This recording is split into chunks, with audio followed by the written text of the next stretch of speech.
Come on. Come on. There we go. And Lisa Delaney has made it in. And Lisa, good to see you again. Thank We you. visited just about a month ago. Yes, month or two. Oh, just about a month ago, Back in near the end of December, yeah. Yes, And it's good to have you in. Thank you. And of course, we really enjoyed talking with Lisa. Lisa does a lot of great work at the hospital and your social services. A lot of hats under social services, isn't Yes, yes, there are. The hat is flexible and dependent on who calls me when. there? Does it have like 7 sides so you can turn Yes, the hat to each yes, side it goes at least to? 7. Yeah. I need to do a medical directive. Well, let me Yep. turn that hat over here, and I can help you with that. But there's an art to really what you do, because it's social services, like we mentioned, has so many different arms and tentacles to it that people may not really understand all the different jobs that you really have that get laid on your plate. Families come in and talk to you about different things, but also end of life, different decisions. Some people have to have that decision. You've got to have some of the directives there. There are a lot of different things that you actually handle, don't you? Right. Yes. Each department has its own needs. For me, people drop in from the community even and give a call, and I am glad to help anyone, even if they're not a patient at the time. Advanced directives you're mentioning, power of attorney, even just support on decision making. Navigation of senior placement and senior life is not easy. It's very complicated. And insurance coverage or not insurance coverage. I mean, it's very complicated. Yeah. So, yes, I did not learn all this overnight, just by experience through the years with different families and my own as well, and talking to friends and working on that. And yes, it is very complicated for people. And that experience, there's so much to that, because you've gone, I know you had to, because we've talked about the situation I was in that I had with my father. Everybody will go through it. Somebody has to go through it for the first time, Sure. all the time. Yes. It's not Yes. something that you experience a lot when somebody may have surgery or something. They come out and they go through rehab. That's one thing. But when you get to some of those crucial life decisions, it's a lot harder to know that the time is coming, or hey, if we're going to do this, and we're going to try and make it through, but there's a good chance it may not happen, may not work. We all know that we are all on this earth for a short period of time, and Right. they're not going to be able to last forever. But at the same time, a lot of things you do are helping those families make those decisions, because they're not easy. And that experience that you've gone through, I'm sure you have seen all kinds of different types of reactions to different things that doctors Yes. tell people. Some people absolutely refuse to believe Yes. it's going to be. Then the other people who do accept it, and they're listening, and they want to absorb as much as they can, and other people don't want to deal with it at all. Very emotional time for most people. They don't know their options, or they believe what their neighbor told them, which may or may not be accurate about Medicare, or about who does what. They're going to take my home away from me. That's a myth, but there are lots and lots of different options people don't understand. And I don't know all of them. I learn every day also Sure. from people's stories and from interactions with the state and the insurances, and yeah. So, before you make any judgments out there, but always contact Lisa and find out, hey, I heard this, or somebody told me this, or my doctor said this to me. Is this true? And double check, and then you can say, well, why did he say that to you, or did you mishear, or did you just hear part of it? Or Which does happen. honestly, the doctors aren't well versed in the options or who pays for what. They don't learn that in med school. I didn't learn that in social work school either. It's just by experience. You can't get on the internet even and really learn how to navigate Right. all of this and deal with the feelings of the family, the emotional hardships of the family trying to make these decisions. And we all know Medicare and Medicaid, they change daily. Yes. Everything always changing. Very good. Yes. Well, one of the things we're going to talk about a little bit today is the swing bed. Now, we talked a little bit about it before, but we're going to go a little bit more detail about a swing bed. And a swing bed is really an option that you have to bring your loved one closer to home. They may have surgery in Columbia. They may have surgery in Springfield, St. Louis. maybe even up at Mayo Clinic in Minnesota. Maybe. But they can come home near their family and be close for their rehab, can't they? Yes, swing bed is a term that is given to our hospital. In particular, small rural hospitals offer a program of rehab in the hospital, in a hospital room for patients. The premise behind that decision by Medicare years ago was there's a term of illness, maybe a pneumonia, or a person's gotten weak and they live alone. They're 95, for instance, and they can't go home safely. So Medicare set aside the beds in small rural hospitals. The larger hospitals don't do this, but the smaller rural hospitals can offer rehab right there. If they've been in our hospital, for instance, for a few days with a terrible illness, they can stay right there and get their rehab and go home better. If they've been away to a larger hospital because of a fracture, they can come back to Salem. In fact, research shows if families are nearby and come to visit, they heal faster and they recover faster. They get through their rehab better than staying away Sure. 100 miles, somewhere in a rehab far away from the family, and they're worried about their family driving there. Exactly. So, that isn't as really economical or efficient at all. And one of the things when you start talking about small rural hospitals like Salem is, number one, if you're coming from this area, obviously, you're probably going to know somebody who is going to be waiting on you or treating you, whether it be a doctor or nurse practitioner, nurse, whatever it might be, who's going to be coming in to visit you. More than likely, you're going to have some idea who that is. Somebody in their family you have come across, sure. right? People you're familiar with. And your providers being familiar with them is so crucial because you are more motivated to get better, go home.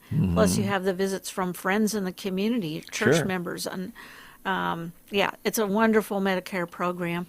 It's an odd name, swing bed, but it's a transitional between being in the hospital, acutely ill, with some major thing like a stroke, a heart attack, Sure. a break, whatever, and That being you're under at constant home. care for. Yes, so it's a swing, a transition, but they don't call it transition; they call it swing bed. So we call it swing bed. So we call it hammock. Yeah.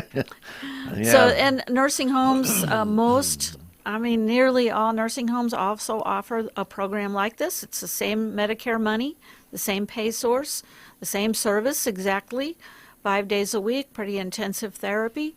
They do a little bit longer, typically keep you longer, but a lot of people in the community don't want to go to a nursing home for rehab or any other reason. So ours is an option short of going to a nursing home. And we typically maybe 2-3 weeks at the most, and we get them on their feet and they go home. So, yeah, it's a great option a lot of people don't really know about. And the swing bed program, since you're still in the hospital, you're still getting that service. Yes. Where they're coming in and checking on you to make sure your vitals are good and everything is good. Yes. You're still in good shape. You just aren't ready to go on your own out that door yet. Not quite yet. The nursing services really, and the attention and the meals and the meds, everything, those things don't change when Right. you're in the swing bed program. The only thing that changes is the pay source changes to a different Medicare within your Medicare plan, and then the doctor doesn't see you every day because you're not sick. You're not Right. as sick. They see you once a week. And And usually they're in the background, truly monitoring Still there. things. And if they feel you're maybe declining in some way or something's happening, they'll order lab work, they'll order tests. They're in the background still looking at you, but they don't see you every day. And you're going through a rehab to where you're getting healthier. So you have a Yes. rehab department that's working with you. Yes. And they may see something Yes. that they report to Often. your practitioner and say, Often. hey, I'm not sure they're even aware of this. But he didn't have any flexibility in his knee or whatever they're seeing in rehab. We may need to get that checked out. And maybe that wasn't an issue when they went and got surgery somewhere. Maybe they got used to it. Some people, we do get used to sometimes where we have an injury or something where we may walk a little bit different because of that injury, and we've just gotten used to it. where maybe something small, maybe a good rehab treatment at the time that it happened would have been a lot better. Now it's a little bit later, Sure. but maybe still some rehab can loosen that joint up a little bit so they're not in such pain all the time. There are a lot of different things that when you are in rehab, and Salem's got a fantastic rehab department. Yes, they do. They really do. And Gina and the entire staff over there do a fantastic job. When you see them, first off, they're going to joke around with you. They're going to have a lot of fun with you. And at the same time, though, it's all business. They're trying to get you back on your feet so that you can walk out the door or have full range of that shoulder or whatever it might be that you need. I will say, too, you mentioned something earlier that triggered this.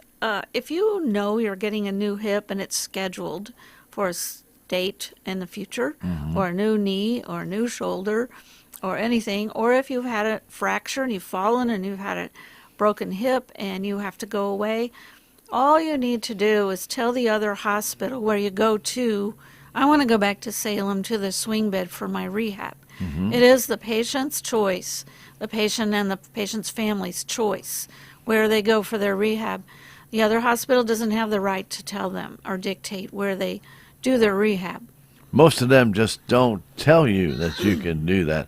It's not that you don't. You have the right to ask, and you have the right to say, and the patient has the right to go wherever they want to. Yes.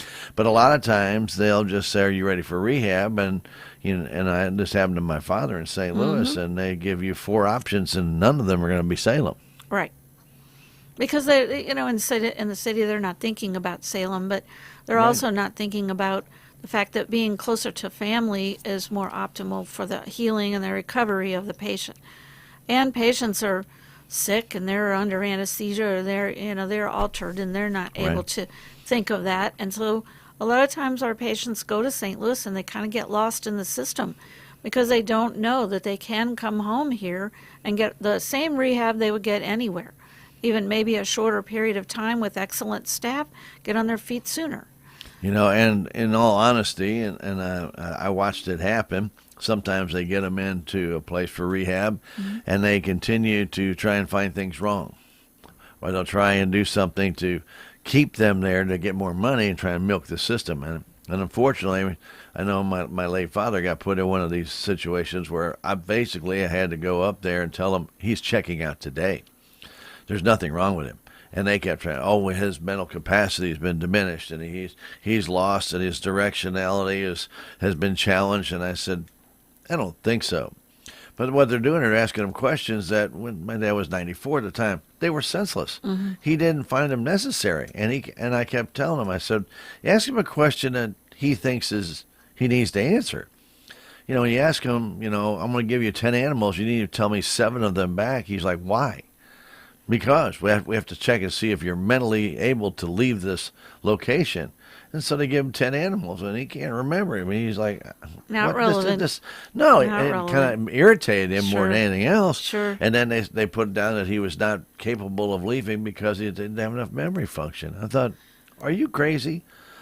So when I went in there, I said, ask him when his daughter's coming into town. Ask him when his doctor's appointments are. Ask him something that's relevant to his life that means something. He snaps them off left and right. I said, yeah, he's got a memory problem. Get him out of here. I can't remember what day it is sometimes. That's not relevant if you do not need to know that. Yeah. How do you spell world? Okay, that's one of the questions on the mental status test, but some people don't need to spell world. Why? They're working in the woods or they're a farmer. They don't need to know how to spell world.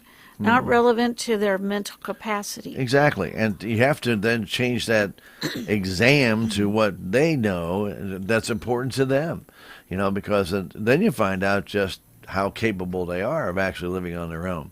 And I remember the one guy told my dad he was going to burn his house down. Well, this was a doctor that came around and did the rounds in a rehab location. Let's see where he's going. Yeah. Oh, yeah. Oh, you don't have the capacity to cook anymore. You're going to burn your house down. And he kept telling my dad this, not once, but 2 or 3 times. He goes, well, we can't let you go home. You're going to burn your house down. And my dad and then when he told me that, I said, what are you talking about? He goes, well, he's afraid I'm going to burn my house down. I'm not going to remember that I've got a pot on the thing. I said, this guy's an idiot. I said, I want to talk to him. And he goes, what do you mean? I said, Dad, you have an electric stove. I said, there's no way. You're not going to burn the house. And nothing going to catch on fire. You have everything right there. You have a hood right there that's got a fire extinguisher. So even if it did happen, it's going to be extinguished. I said, why is this guy saying this stuff? Because you don't even have any clue. So when I got him on the floor, he didn't probably like what I had to say to him. And I said, you have a lot of nerve trying to scare an older man to keep him from going home because now he thinks he's going to burn his house down. And I said, that was incredibly insensitive of you. Totally. So a lot of the decisions about mental capacity are surface. The questions that are asked, what's the date? Where are you? What town are you in? Those are important in life, sure. But the most important thing is knowing if you can keep yourself safe, if you can make the proper decisions, that you'll be safe. And so you should ask questions about safety, Right. which is executive decision-making. It's an underlying decision-making. Do I know the consequences of this behavior that I'm doing? Sure. What's the consequence of leaving this pot on the stove? Sure. Do I understand the consequence so I don't do it? And that's the safety. That is the capacity to live safely in life, not spilling a word, honestly. Exactly. And, the thing was, and I, like I said, I checked him out that day. So you're going home. You're fine. And and I also put the location on notice that I was going to contact the state attorney general's office, and they were not real happy with me. And I said, I don't really care. And I said I was going to also contact Medicare and Medicaid because of fraud, because this is total fraud. You're not allowing a man to go home who's totally capable. He's walking around the rehab talking to everybody there, making friends, but he's not capable of going home. That brings up a good point. We managed to get 5 days a week of good, solid therapy and recovery in on our swing bed patients. 2 or 3 weeks, they're ready to go home. Rarely do we keep anyone for several weeks. Right. However, there are other places that do rehab that keep them the full maximum amount of days that Medicare will pay for it, Sure. which is 100 days typically, Right. depending on your insurance. And that's another topic I want to talk about with regard to rehab and swing bed. But there's the families should be questioning some of that. I truly believe. Yeah. If you go and one of the neat things about having them come back to Salem is with family, they're going to want to go home. Yes. So, if you're on an island in St. Louis and everybody's down here and they can't see you, you can't drive up there, make a 4.5 hour round trip every single time, every Sure. single day. Yeah. You're going to feel pretty much isolated and forgotten. And then there's grandma who doesn't really have the motivation to do the therapy and the exercise and Sure. get up out of bed. But granddaughter comes in and says, please, Grandma, I want you to come home. Do it. Do it for me. Or something. That is so motivating for the older people who really don't have the gumption to really get on their own. And I'm afraid when they're up in the city and they're around strangers, they don't have those kind of motivating people around them. They're just going to lay there and really fail. And we were talking about one location my dad went to, and his rehab nurse he called Sarge. As she came in, Get out of bed. Basically, time for rehab. I don't care how you feel. You're going to go through rehab. Yeah. Like it or not. Get up, soldier. I mean, my dad was in the Navy, so when she said rise, he rose. Different styles for different people. And she was just as soft spoken as you could be when you got her away from that, but she knew her patients and what was the trigger to get them to go. Right. And the family's best to know, I think, what's the trigger to get grandma moving, and they help us so Sure, much. absolutely. They help us because they can teach us what motivates grandma to eat. What are her favorite things? They can bring them in. If you're in the city, you don't get your favorite things, and if you hate the hospital food, there you are. So, that's another benefit to coming back home. It's a good thing to do. Now, again, swing bed program's a fantastic thing to get, number one, people back near home, Yes. around friends and family. That's a huge way of getting healthier. And number two, you have a great rehab department. And then number three, you have somebody like Lisa out there that you can constantly ask questions of, who can give you the direct answers that you need, that you know is here at your local hospital. They're not in St. Louis. They're not looking out for those other locations up there, those rehab centers that they're sending you to. You have no interest in them. Your interest is getting those people back home. Now let's talk a little bit about that insurance, though, that you just brought up. Yeah, I was going to mention that many people who know they're going to somewhere, or their family says, my grandma just fell down and broke her hip, can we bring her back? They call me. And I'm the coordinator of the program, the swing bed program for the hospital. So I've got them on my calendar, or at least on the list to come in. They're on the radar. So we're preparing, between me and the social worker at the other hospital, we're preparing for that transfer back to home the whole time they're in the hospital. So people being proactive like that, and also asking questions about insurance. Not every insurance does our little hospital accept. A lot of the managed Medicare plans, the Medicare Advantage plans, Yeah. we're not in network with.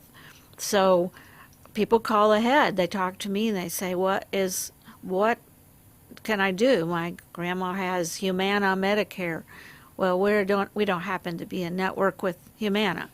There are others, Aetna. There are other managed Medicare's Essence that we're not in network. So therefore, they're not going to pay as well. A lot of out-of-pocket costs for the patient. So the patients that live in this area, the older people, are really, this is not a swing bed topic, No, but it's an important topic to touch on, because yes, they're misled to believe that Medicare Advantage is taken everywhere. Well, yes, and there are many plans in our area, not even the hospital, but the home healths in our area, even Rolla Hospital. And I mean, there is a particular Advantage plan, Medicare plan, no home health company in our whole area will take, but a lot of people have it. And so they see these wonderful commercials on TV. And you get it free. That offers them incentives, and we're going to send you this, and this is the best thing there is. So these little old people unknowingly sign up for Advantage plans that they don't understand. Now in Salem, Missouri, their service isn't going to be very good. They're going to have to travel to Columbia or somewhere to even get the service they need. If they can get approved for that service. So And we there's have another to be, catch yeah, there, and too. the insurance, they don't understand, controls what services they get and what they don't. Every time someone with Advantage Medicare wants to come to our hospital for a swing bed, we have to call and send information to their insurance and ask. We have to ask for authorization to do swing bed with their patient, with their patron. And so they could say yes or no. And then we ask each 2-3 days, we have to ask again, can we keep them a couple more days? They're doing well. Can we keep them a couple more days? Can we keep them a few more days? So that's a lot of work on the hospital. That's not relevant, but what is relevant is It's relevant to the the older patient, people, though. the patient does not understand that their insurance is controlling how much help they're going to get. It's not all glorious like the commercials say and the insurance salespeople say. Straight Medicare, regular old-fashioned Medicare with a good supplemental insurance is the best there is. So if you can manage to get that when you turn 65 or shortly thereafter and keep that, you've got the best coverage. Those Advantage plans, somewhere you go, won't everywhere you go, the Advantage plans are not accepted. The Advantage plan you take for Salem, Missouri might not be accepted in, Illinois, Yeah. if you go to Illinois for some reason or another. So just Especially have to when you be travel, really a lot careful. of those don't apply Have at to all. be yeah. really careful and very thoughtful about these Advantage plans. A lot of people get themselves into a rut. They want to bring grandma here for a broken hip and rehab, and they can't because we can't take them. And it doesn't matter what we do, we're not And able you to can call take them. and they can call Medicare Advantage, those insurance companies too, and they don't care. Doesn't matter either. It's all about the money. They have the plan, and they get paid by Medicare to manage their Medicare. People don't like that, but they don't understand when they sign up. Well, and there are not too many location when you go and try and look that up, even on the internet, or when you try and find out the details about it, it's written so vague, Right. Lisa, that you just don't understand that. I looked when I got near that, when I started researching it, and I started reading it, that I'd have to get pre-approved. I'm thinking, no, wait a minute. If I need to get an MRI and I hurt my knee and I need an MRI, I have to contact them. They have 60 days to get back to me. And one of the plans I looked at that actually worked, 60 days. Yeah. Well, if I hurt my knee and I'm gimping around, Yeah. I sure don't be gimping around for 60 days Right. waiting for them. But if I go in and get the MRI, I got to pay for it. Right, because they didn't approve it 'Cause they didn't yet. approve it. They didn't authorize it. But- And the place that's doing the MRI is not able to bill the insurance unless they have a number, Right. that authorization number. So our different departments, radiology and the swing bed, we call the insurance and try to get the authorization number so that we know we can get paid. But Sure. it's very difficult to navigate, and the patients don't understand or know that. They just think we're terrible because we can't accept them for swing bed. But we didn't help them choose their insurance either. No, well, you can accept them, but they'd be paying out of pocket. They'll be either paying know. 100% out of pocket or Yeah. at least 40-50% out of pocket if we're not in network. Right. Yeah, it's And it's sad. it's sad because It is. It's unfortunate because the commercials make it sound like it's just the greatest thing since sliced bread. Yes. And in many areas, if you're living in a city, maybe it In the is. city. Oh, you bet. Maybe it's fantastic with the free vision and free dental and free Mm-hmm. everything and free transportation, even money for meals. There are a lot. If you ever read the fine print on those, which doesn't stay up very long on those TV commercials, you're going to find out that there's a lot of caveats to those insurance policies, and one of those, as I mentioned, and when I did my research, and I don't even know if that plan was even offered in Salem, but I was just looking at it, up to 60 days to be approved, and then if I am approved, it may only be for a partial payment. Right. That's right. And so I'm thinking, now wait a minute, why would I ever sign up for this? You never know when something's going to happen, right? So like right now, I've been going through a few issues, and I've been in the hospital twice. I've had to go to doctor's appointments and things of that nature that I would go to maybe once a year to get a physical. I mean, I was probably the perfect patient for an insurance company. They get my money. I never went, never used it. Yeah. They love me. Well, unfortunately now, it has got to the point that we're getting everything in control. That's the good part. The problem is that you have to do so many tests to find out what the problem might be. And you know as well as I do. Rule out this, You got rule out to that. exactly. It's not Sure. just okay. Well, here's your Sure. problem. We're going to go fix that problem.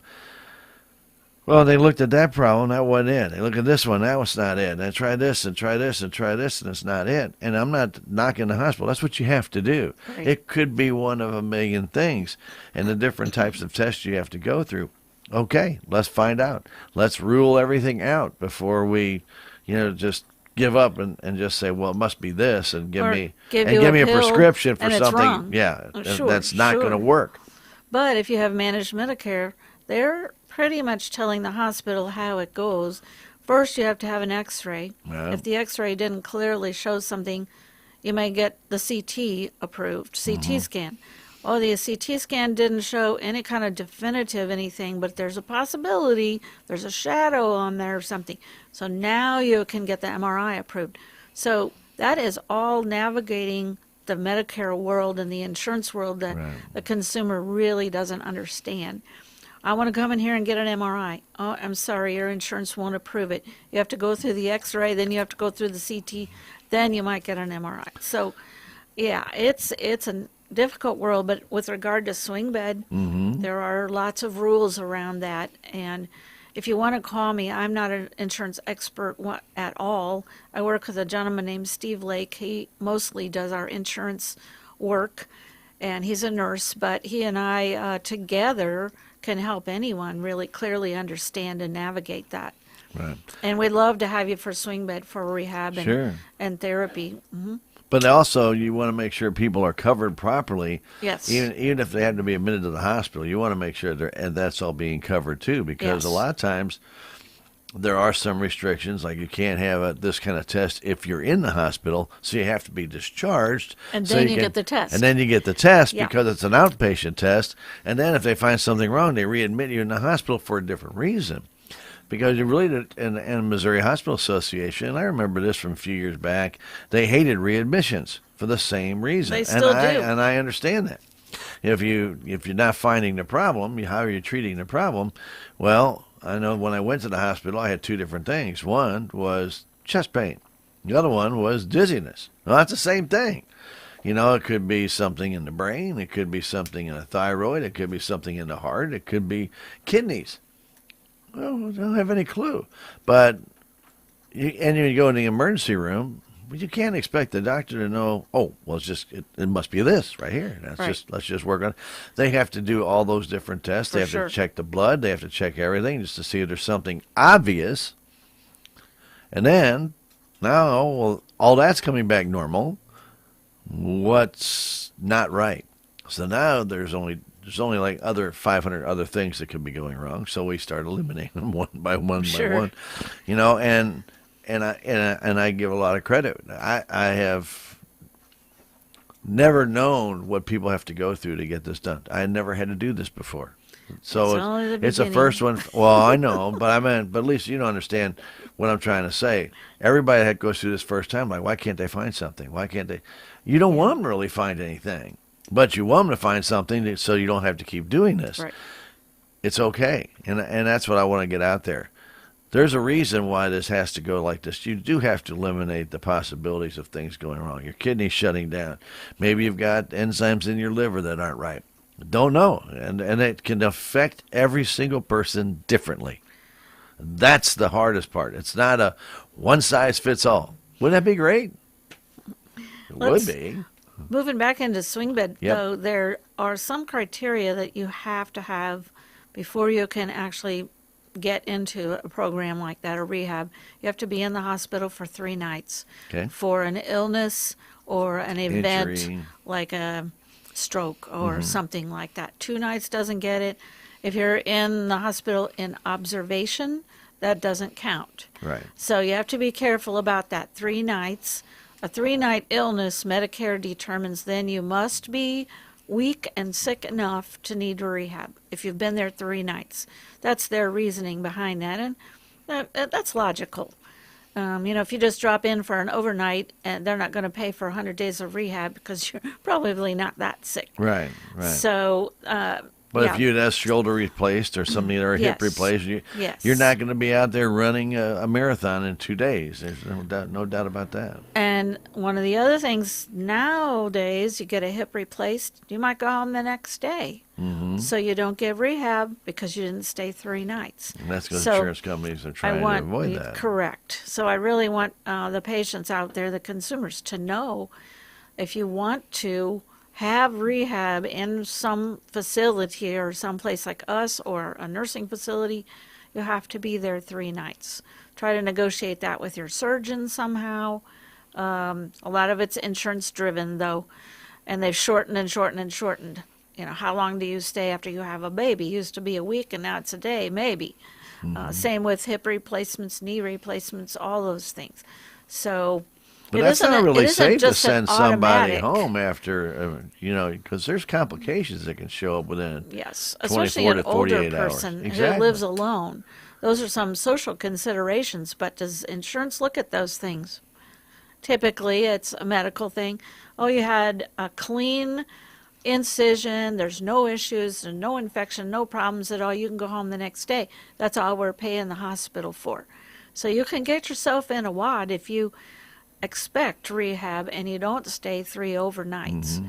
So I just want everyone to be real clear and really call me. I have a direct number to my desk, which I can put out there. You betcha. You're welcome to call and ask questions. If I don't know, I'll try to find out. My local number here directly to my desk is 739-1924, 1924. That'll get me. The year I was born. So, yeah, oh, man. So you're going to be 100 this year. 1924. Yeah. Yeah, give her a call because Give me a there's call. so many things out there, and I hope we're not trying to scare anybody. But there are processes. There are in processes place to everything. And that- it's just getting worse. Yeah. More and more and more red tape processes, paperwork, rules to go by. And typically people in the community just don't know what they don't know. They don't even know what to ask. Right. So just call me. I mean, I met with a lovely woman and her daughter yesterday trying to figure out what to do with the husband. Mm-hmm. And, where do we go? Who pays for what? How do I navigate this whole situation about nursing home or not, assisted living or not? He has dementia, but it's not too bad yet. I need some help. Who pays for that? I spent an hour or two with them, and they were very grateful when they left, and they weren't hospital patients. They just dropped in. They called me ahead. We set an appointment. They dropped in. I mean, I can help navigate that. I can help take some of the emotion out of it so they can look at all their options and be more logical about things. I'm glad to help anyone do that. and feel confident that they're not being taken. You Right. know, because There's nothing in it for me or the hospital at all. It's and here's the sad part about it, and Lisa, and I know you're involved in part of it because you're at the hospital. Mm-hmm. But as you mentioned, a lot of the hospital provides these services that they don't get paid for. Correct. You know, and it's a lot of times they're fighting to get insurance dollars back, and I think people say, well, they just need a better account manager. Some of these are on constant battlegrounds with insurance companies. Yes. You're constantly fighting them to get the next dollar out of them. You know, this test was needed because of this, and then they'll question it and deny it. And, you know, I remember a few years back when I had a colonoscopy, okay? It should have been covered. I fought for a month with the insurance company because they wanted to bill me $5,000. And I was supposedly I had to pay it. And I said, what for? It's part of my policy. It's preventative. You're supposed to pay for it. Mm-hmm. No. I was like, no. Well, you didn't go to the hospital we wanted you to go to. I said, it's still underneath the United Healthcare. Maybe they're not a provider. See, there's the catch. No, they are. And You they know, but they are. weren't. Okay. But here's the thing, and I'm sitting there going, what are you trying to do here? So I got on the phone with the hospital billing and them, and got a little Yeah. conference call, and I It's said, so look, hard. this is preventative. It said, and here's my policy. I'm reading it out of my policy. Well, people on the other side of the phone at United Healthcare got real quiet. And I said, is this going to be removed from my bill? Well, since you put it that way, I'll put it that way. It's a colonoscopy. There's nothing glorious about it. Right. You know, so, but if patients don't fight those things, you end up paying for it, and the hospital doesn't get the money. And they're supposed to be getting reimbursed not only for the colonoscopy, but also for the surgeon that's there. They're supposed to get paid. Also, you have your anesthesiologist who's there. You have to get Sure. that done, and the supplies that are done in the room that's used. They get nothing, Yep. and that's not right. Yeah. And I understand the battle with insurance companies, and I get it. And, It's just getting worse and worse, and honestly. they don't want to pay anything anymore. So And the managed Medicare system was put in place, I want to say 15, 20 years ago. In my life, I remember when it was being introduced, and we all thought, oh my gosh, this is terrible. I don't think too much differently now about it because they're in place to save Medicare money and not spend the dollars. So they've got all these barriers in place and all these caveats and all these rules in place so that they can save money and not pay for this and not pay for that. They're in complete control of someone's medical life yeah. once you sign up, and it's really unknown to the public that that's the case. The hospital is fighting, trying to get paid after we've done a procedure. Sure. So it's difficult. Yeah. Especially if somebody goes to the emergency room. Yeah. You know, you need a procedure done right away. You have to get it done. It's not obvious. It's not. You can't wait for them to call. Mm-hmm. You know, well, we need to get approval before we can, remove that appendix. Or I'm sorry, but you just got to sit here for 15 days and suffer while we wait. I mean, they don't do that. If it's that bad, they got to get it done. They get the job done. Interestingly, the people don't understand the ER is an outpatient service, so they can do lots of testing, Sure. and they should do as much testing in the ER as they possibly can. Because once you get to inpatient status, we're not always allowed to do that extensive amount of testing. Or if you're in observation, we can barely do any testing because we're just observing the patient to see if they need more, or if they need less, they go home. So observation status is a money saver for Medicare for sure, Sure. for Yeah. insurance companies. Yeah. And a lot of patients don't even understand the difference. They don't know they're in observation versus inpatient. They do not know. No, well, they wouldn't. They wouldn't. It wouldn't. Well, actually, they should, because there's a paper when they first come in that they're handed. Right. But if a patient's sick, they're probably not going to read it. So it's Well, difficult. Right. They do hand you a paper to sign, and if Yeah. need be. And I understand that too. But you're right. You know, if you're suffering chest pain or dizziness, and they hand you the paper to sign, you're not reading it. Or if you have some dementia and you don't understand it, and you don't have any family there with you, Right. you're not informed. You're not an informed consumer. You can't be, because of your own status. Your own baseline is dementia. So Right. it's hard. But it's a question you can ask as a patient or a family member if your loved one is going to be admitted to the hospital. Yes. How are they being admitted? Is this Full admission or full, observation. observation? Absolutely. And observation, you get far less as far as payment for services. Actually, the out-of-pocket pay is more for the patient than if they're inpatient. So, yeah, a lot of things people just don't understand. But again, I'm not an insurance person at all. I do understand swing bed the most, and the need for swing bed can be as little as having a UTI, urinary tract infection, and being sick for 3 days. If you're in the hospital for 3 days for that, you're in a weakened condition. You can't go home safely. We can do swing bed for you. Now, so it Absolutely. doesn't have to be a fracture or a major event even. Right. Well, there's Oh, different things. The flu, Yes. COVID, I mean, all during the wintertime, we seem to be a little busier Well, actually, with the yeah. swing bed program. People fall on the ice, and and we had 3 hip fractures come in the ER the same day the other day. We had to send them all out for repair because we don't have a surgeon on Sure. site. But hopefully all 3 of those can come back to us for their rehab. Sure. Absolutely. And I do some follow-up calling for people that we send out. But I want people to know ahead, you do not have to stay in that hospital if the hospital tells you, well, we're just going to do your rehab here. No, you don't have to. It's your choice. Right. Right. And don't let them tell you it's required. It's not. No, it's not required. You can go home. Yeah. That is also your choice. Right. You're the patient. Right. And you're going to, and if insurance doesn't cover it, you're paying for it. Always keep that in mind. Right. So wherever you're going to be, you Right. definitely want to get the best deal for your buck. Lisa, as always, we really appreciate you and all the work that you do at the hospital. And it's a fantastic opportunity for people to learn something. But if you need healthcare directive, if you need something done, you're not quite sure. Some people are afraid to go to attorneys. Just call Lisa. A lot of stuff is I don't want to say rubber stamp, but I mean, a lot of it has a nice template to it that you Sure. can get the basics done.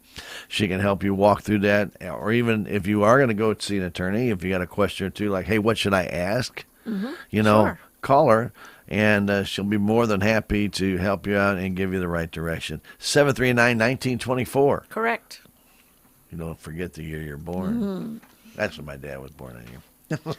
So that's what I remember. But anyway, give her a call, or if you're in by the hospital, stop on by. Sure. Come on in. People stop by every day and visit or say, I don't know what to do with my grandpa or my dad or my husband, or, just educate me. I know it's down the road. It's not an immediate need, but I need education. Right. And really, I have a head full of it. It's not written down anywhere. It's not online. No. It's just 40 years of experience in my There you head. go. So I'm glad to give it away. There you go. And also, too, if you have somebody that's going to be going through a procedure that you'd like to get in the swing bed program here in Salem, call Lisa. She's the one that's in charge of that, and she can get that set up and coordinate that with the other hospital. Yes. And that's Very the key important. ingredient, because a lot of Key. times you may be talking to one social servant at that hospital, but they may have 5 of them, and the other ones aren't going to know who you talk to. And Right. you say, well, I talked to Lisa about this.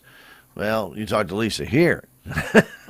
That one might be Sarah, might be Susie, might be somebody else. And then you try and get back to that person. They may have some notes there, but that doesn't mean that they're on top of what that other person had talked to you about. Interesting trivia. For the 8 or 9 years I've been here at Salem Hospital, I've been trying to educate the big hospitals in St. Louis.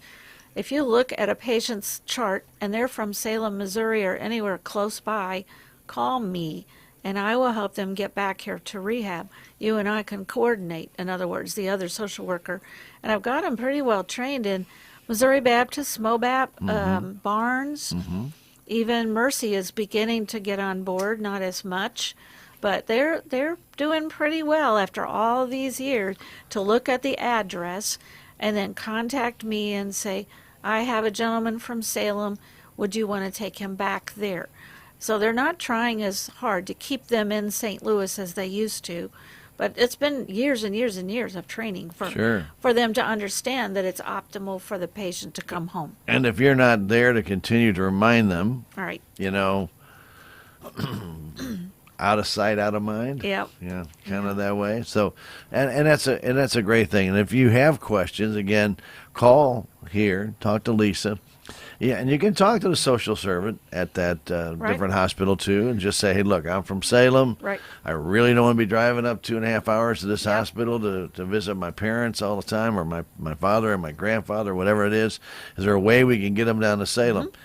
If they're honest, they'll say absolutely. Well, no, they have to say yes. I mean, they don't have Some of them may not legal say right. anything. They'll Some just of say, them may not, say anything, especially if it's a new person right out of school, and they don't understand how to navigate it either.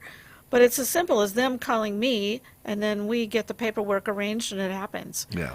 So, yeah. So just don't take no for an answer. Right. Just say, well, let's and if they just tell you no, just say, let's dive into this a little bit. Yep. I'm sure we can do this or get this accomplished. So you have somebody 5 minutes from home instead of 2.5 hours one way. For sure. That's a lot of different driving, and that's dangerous too. When you get some weather conditions that can be bad. We don't want anybody to get hurt trying to visit a loved one far away. Right. Thank you, Lisa. Appreciate Thank you you, coming Stan. in, spending some time with us. Our spotlight on the Salem Memorial Hospital, Social Services Director Lisa Delaney, and a lot of great information about swing beds and other important items about insurance as well. So make sure if you have questions, get answers. Can't stress enough how important it is to get answers to those questions. Very good. We appreciate you. Thank you very much.